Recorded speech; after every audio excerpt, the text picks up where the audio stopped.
Let's chat about Fort Ticonderoga. We have all heard, or at least I hope we have in history class, even in elementary school, about Ethan Allen and his Green Mountain Boys capturing Fort Ticonderoga without a casualty. Ethan Allen is hailed as a hero, as is the Green Mountain Boys, but that was not always the case with this group, especially those in colonial era New York. They did not see them as heroes. And the Green Mountain Boys were around with Allen well before the Revolution. Also, we got to ask, did Ethan Allen and his men capture the fort themselves, or did they have any assistance? Ethan Allen in his early life had the goal of becoming a preacher. And he even hoped to attend Yale College, which is now Yale University. The flamboyant Allen allegedly quote many biblical scriptures, and he could hold his own in theological debates. However, when his father dies, Allen loses interest in his studies and into becoming a preacher. And he would later co-author a book decrying organized religion, and he would become a deist. Allen would move to New Hampshire and the New Hampshire land grants, or modern-day Vermont, between the Hudson and Connecticut rivers. Both New York and New Hampshire laid claim to this area.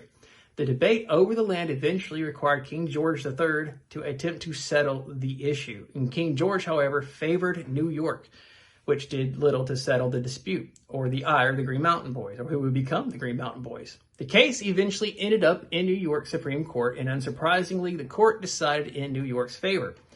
Not one to give up easily, Ethan Allen and his cousin would meet with other disgruntled settlers in Bennington's Catamount Tavern. You want to guess what they formed when they met?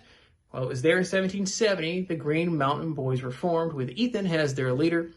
Their purpose? To keep law enforcement, entities, settlers, and surveyors off their land.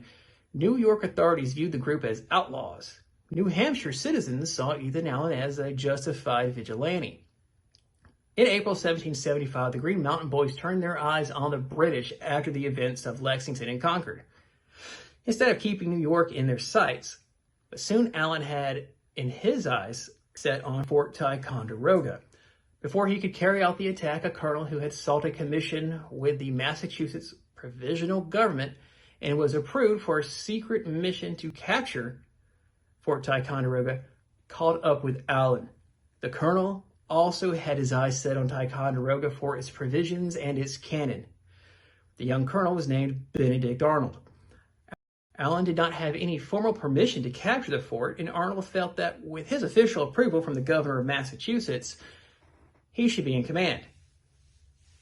The two butted heads, but decided to share command. Arnold also realized that Allen's men most likely would not take orders from him. The story is well known regarding what happened next.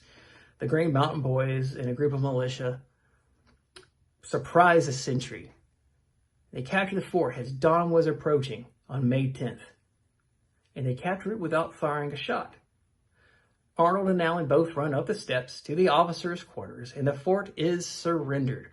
Supposedly, when the fort's commander asked under whose authority the attackers were acting, Allen himself replied, who had no authority to do so, in the name of the Great Jehovah and the Continental Congress. The Green Mountain Men, understandably in a celebratory mood, begin to plunder the fort for, among other things, liquor. I mean, you captured a fort, why not have a party? What better way to celebrate? Arnold is aghast at the behavior of the Green Mountain Boys, and he worries they'll make off with the needed provisions for the army gathering around Boston and the British Army in that city. He demands orders be restored. The Green Mountain Boys ignore him and continue on with the celebration. When Allen and his men eventually do leave, Arnold is left in command of the fort, but he is later relieved when 1,000 men arrive to relieve him and his men, along with a new general who would command the fort. And in his possession, he has a commission from the Continental Congress. I'm sure this part sounds familiar when we talk about Benedict Arnold. Arnold feels he is slighted, and that's an understatement to say that. He resigns his commission with the Massachusetts Provisional Government. Though he would join the Continental Forces, being relieved of command stays with him.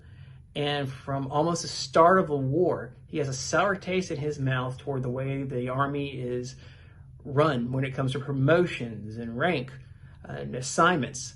And he also has a sour taste toward Congress. I'm sure we'll hear more from Arnold and Allen later in our series, but Arnold's later betrayal of Washington and the American Army would overshadow any credit he could receive for that late-night attack on Fort Ticonderoga and later his heroics at Saratoga.